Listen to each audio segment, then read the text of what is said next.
हम लोगों को अपना बात रखने का, अपना पक्ष रखने का मौका दिए। जो हमारे साथ लगातार पिछले 1 वर्ष से गुजर रहा है, हम किस मानसिक यातना से गुजर रहे हैं, वो शायद ही राज्यवासियों को पता होगा। क्योंकि जैसे ही हाई कोर्ट में जो चैलेंज किया गया था, उसका निर्णय आया है 2 अप्रैल को। उसके बाद से हमने लगातार प्रयास किया, सरकार से मिलने का प्रयास किया, विभाग से मिलने का प्रयास किया कि जो जजमेंट आया है उसको फॉलो करे करके। क्योंकि वो जो जजमेंट था वो पूरी तरह से सुप्रीम कोर्ट के निर्देशानुसार था। बीएड डिग्रीधारियों को पहले से ही बताया गया था कि आपकी जो नियुक्ति होगी वो पूरी तरह से कंडीशनल होगी, सब्जेक्ट टू आउटकम होगी छत्तीसगढ़ हाई कोर्ट के अंतिम फैसले के दिन। ये उनके नियुक्ति प्रपत्र में भी लिखा हुआ था। और जहां तक बात आती है कि हम जैसे बोलते हैं कि हम नोटिफिकेशन को देख करके हमने परीक्षा में भाग लिया, उसके बाद फिर हमको हटाना सही नहीं है। तो सबसे पहले मैं बताना चाहता हूं, उस नोटिफिकेशन को ही आने से पहले हम लोगों ने, अगर दिख पा रहा होगा तो ये 6 दिसंबर 2022 का ये जो हम लोग दिए थे, एक ज्ञापन दिए थे आलोक शुक्ला के नाम से, जो उस समय संचालक थे। और हम लोगों ने उस समय भी साफ साफ कहा था कि हाई कोर्ट का डिसीजन आ गया है, राजस्थान हाई कोर्ट ने एनसीटी के उस नोटिफिकेशन को ही रद्द कर दिया जिसके माध्यम से बीएड को पात्रता मिली थी। उसके बाद बीएड को किसी भी स्तर पर शामिल करना प्राइमरी लेवल में वो पूरी तरह से अवैध होगा। इसको हम लोग पहले से जानकारी के लिए रख दिए थे, लेकिन पिछली सरकार ने जो मनमानी की थी उसका खामियाजा हमको भुगतना पड़ रहा है। और उसके साथ साथ जो वर्तमान सरकार है वो भी पहले तो ये राग अलापती थी कि हम सुप्रीम कोर्ट या हाई कोर्ट या हम लोग न्यायालय के फैसले की सर्वदा सम्मान करते हैं, लेकिन वर्तमान में जैसे ही हाई कोर्ट का फैसला आया, उसके बाद सुप्रीम कोर्ट का फैसला आया, फिर से मुकर रहे हैं। जब तक जो पिछली जो डिसीजन आया था 2 अप्रैल का, उसके बाद हम सरकार से मिले थे तो उनका कहना था कि अभी चुनाव प्रक्रिया चल रही है, चुनाव प्रक्रिया के पश्चात जो भी कोर्ट का निर्णय है हम उसको तत्काल प्रभाव से लागू करेंगे। उस बीच हमको ये सारी बातें करके गोल मटोल करके घुमाया गया। जैसे ही चुनाव प्रक्रिया खत्म हुई, चुनाव प्रक्रिया खत्म होने के 6 सप्ताह और इस बीच छत्तीसगढ़ हाई कोर्ट का डिसीजन भी गुजर गया। उसके बाद जाकर के सुप्रीम कोर्ट में चैलेंज किए। अगर उनकी नियत साफ होती तो वो पहले चले जाते क्लियर करके, क्लियरेंस करके। इतना दिन हमको घुमाने का, इतना दिन बेरोजगारी में इतना तड़पाने का कोई औचित्य नहीं बन रहा था। तो जा करके वो पहले क्लियर करा सकते थे, तब नहीं गई, अब जा रही है। और अब जाने के बाद भी बार बार डेट मांग करके बोल रही है कि हम अभी और कुछ कहना चाहते हैं, इस पर हमको समय दिया जाए। ये कहीं से भी जो नई सरकार है उसकी भी जो हाल ही में जो सुनवाई हुई है, आपके स्क्रीन पर भी अभी चल रहा था, वो जो ऑर्डर था वो लिखा हुआ था कि जो अभी जो केसेस चल रहे हैं उसको आगे बढ़ने दीजिए, लेकिन इस बीच छत्तीसगढ़ हाई कोर्ट का जो भी डिसीजन है उसको सरकार को लागू करना चाहिए। और हम भी यही चाहते हैं कि जो सरकार पिछले समय से ये दुहाई दे रही थी कि सुप्रीम कोर्ट में पेंडिंग है, तो उसके अनुरूप हम जो कहेंगे हम वो करेंगे करके। तब सुप्रीम कोर्ट कह रही है कि इसको फॉलो करे, छत्तीसगढ़ हाई कोर्ट का डिसीजन है उसको पालन कराए और उसको सब्जेक्ट टू आउटकम रखे 28 अगस्त के फैसले के अनुरूप। वन तो सीधी बात है, लड़ाई जो डिबेट करनी है, हाँ। जो लड़ाई है सीधी सीधी बात है, शासन ऐसे नियम बनाते ही काबर। अब वो कोनो भी आवेदन दे रहा है, आलोक शुक्ल दे रहा है, चाहे कोनो विभागीय अधिकारी दे रहा है, उलट हम थोड़ी जानत हन। हमला जो एनसीटी वो व्यापम जो विज्ञापन निकालिस वही हमन देख के हमन भर्ती मा हन, तो ओखरे आधार पर हमार भर्ती हुए।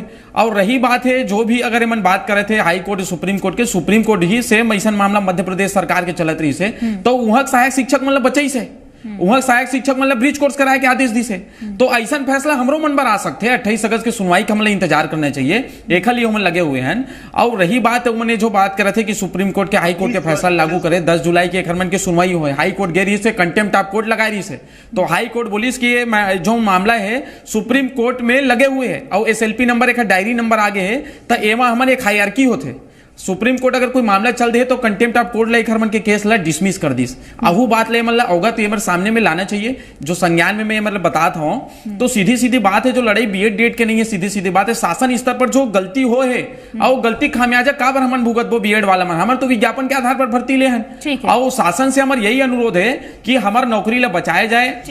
मैं एक ही बात कहना चाह रहा हूं इस पे कि जैसे सबसे पहले बोल रहे हैं कि हम नोटिफिकेशन को देख करके किए हैं करके, तो नियुक्ति प्रपत्र में इनके साफ साफ उल्लेख था कि आप शर्तों के साथ इस सेवा को स्वीकार कर रहे हैं। तो उस समय इनको कोई आपत्ति नहीं थी कि हम नियुक्ति पत्र में लिखाना और नहीं लिखाना वो बात के विषय है। हाँ। पहली बात तो सीधा बात है, जो नियम बनते जो विज्ञापन के आधार पर जो भर्ती हो गया, ऐसे सुप्रीम कोर्ट के बहुत सारे निर्णय हैं। जे समय में जो विज्ञापन जारी हो गए ओखर आधार पर ही नियुक्ति दे जाइए, तो वो समय में जबन वैध रही न एनसीटी गजट है कब है, फैसला के बाद में आए और हमारे जो चयन प्रक्रिया पहली हो गए है।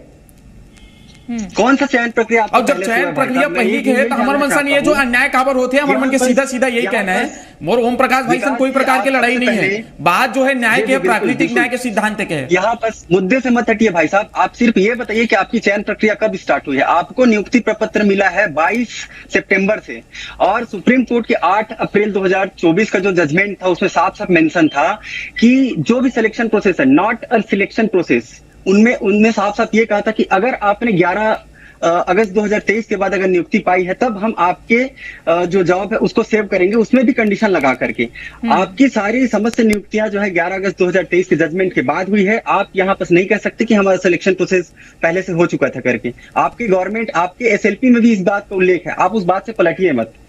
और दूसरी बात यह है कि आप बोल रहे हैं कि छत्तीसगढ़ हाई कोर्ट ने कंटेम्प्ट की प्रोसीजर को जो है डिनाई कर दिया है, तो यहाँ ये सुप्रीम कोर्ट के 3 अप्रैल का जो 15 जुलाई का जो ऑर्डर है उसको देखिए, इसमें साफ साफ कहा है कि इस बीच छत्तीसगढ़ हाई कोर्ट का जो ऑर्डर है वो इम्प्लीमेंटेबल है।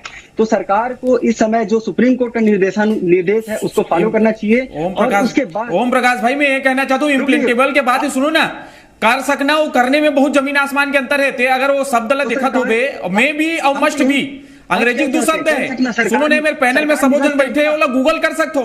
मे बी के अर्थ का होते हैं और मस्ट बी के अर्थ होते। मस्ट बी अगर वहां में लिखे रहती तो अनिवार्य होती, सुप्रीम कोर्ट के फैसला ठीक है, मस्ट भी रहती तो अनिवार्य होती, ठीक है ना? मे भी मतलब कर सकते हैं, कर सकने में बहुत अंतर होता है।